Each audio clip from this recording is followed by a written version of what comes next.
Hello and welcome back to Remoto. As you can tell, we're standing outside a different building, and this building is our new house or whare and our new workshop. So before I show you inside at our new workshop, let's head back to our old place and I'll show you what we were working with there, and then we'll get straight back into this one. So go back to past Andrew and let's show you the old workshop.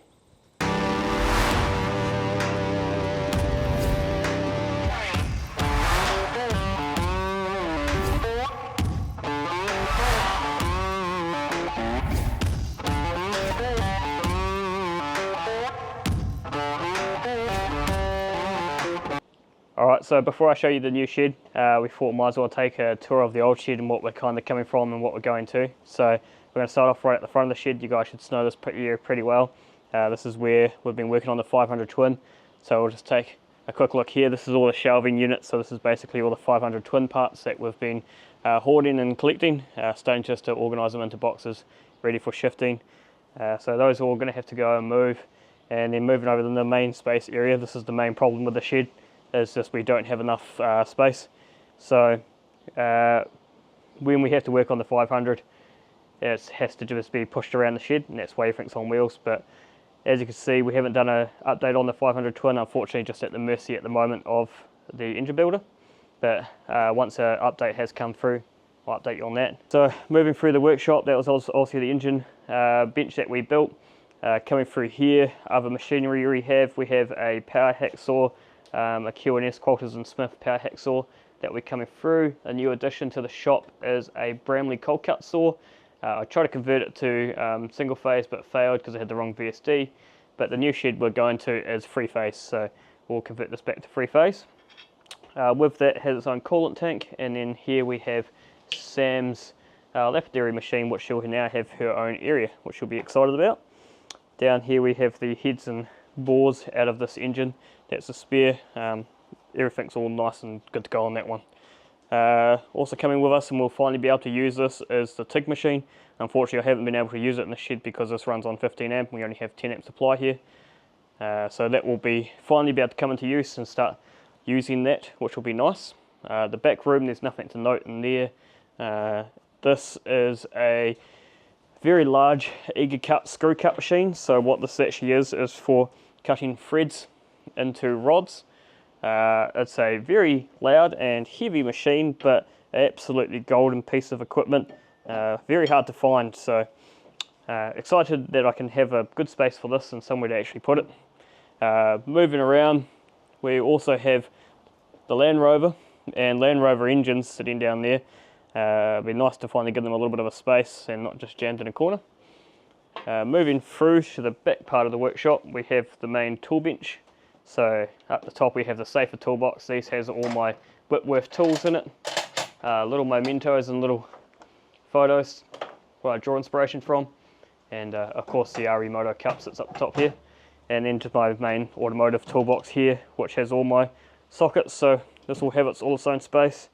Then moving through the back of the workshop, we just have the drill press, and then in the back corner is all screws and all that side of things. And the last thing of kind of exciting is the Myford lathe. This still needs a little bit of work. We still need to put a motor on this, but yeah, the motor still works on this, but you just have to flick the belt to get it going, so the capacitor's going in the electric motor. So this is pretty much what we've got so far for the shed. So we'll switch over back to current Andrew and we will show you the new shed. So let's go to the new shed. Let's do it. Okay, as you saw that footage, the old workshop was definitely crammed. We didn't have any more space. The Defender was out in the driveway just rotting away, which is never good for an English vehicle. They always rust. So let's head into the new workshop and let's see what we're working with now.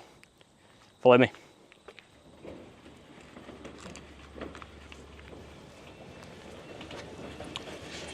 I didn't time this pretty right, did I?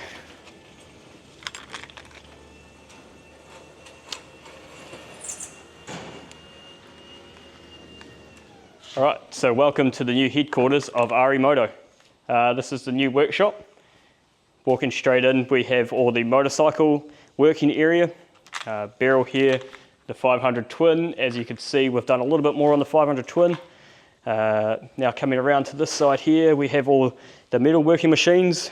this isn't kind of finalised just yet. I kind of put them in the place that I thought was roughly right.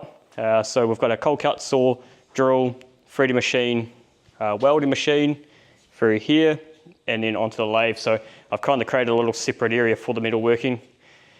Kind of coming around, metal workbench is another new acquisition, our mobile workbench, and then kind of if we loop back around, I'll just kick the bucket, not literally. We've got our main toolbox here, so it's nice and easy to shift from here to work on the motorbikes backwards and forwards. As you can tell, a lot more room than what we had at Lombardy. We don't actually have to move bikes out to actually work on them, which is rather nice. I've still got the flag up as well. Nice good spot for that. Then we kind of loop around to the other front part of the shed. And this bay is just like an open bay. It's just for working on bigger projects, or if we want to bring in the other vehicles to do oil changes, we have it here. So at the moment, the laundry isn't finished. It's all underbench units, but that will get fixed up. So next door, where you can see through this white door here, is actually our house, which is just a 1-bedroom flat.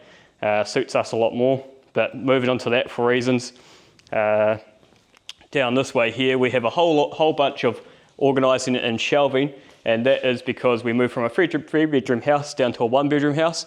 So there's a whole bunch of junk there that we haven't gone through yet, and a whole bunch of sporting equipment like kayaks and stuff like that that had to get put on shelves. Now the Defender, or Big Red as it's known, is now inside, no longer rotting as much. Quite a bit of work to do on that, but that's going to be for another day. This is Sam's basketball hoop, who's my lovely camera girl today. Here we have all of the jacks and oils, so in this cabinet's all the oils and stuff for both the cars and the motorbikes. Down this absolute cluster of a system at the moment is all of the motorcycle parts, the majority of the 50s parts. I need to go through those and organise them. And kind of coming around is the Series Land Rover, and then Series Land Rover parts in the back corner. And we have kind of like a little bit of a woodworking station here as well.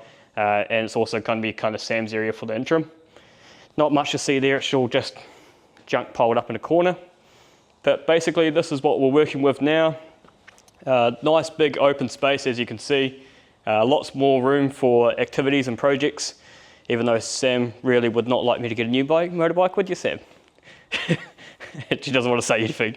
Right, so that's basically the new workshop.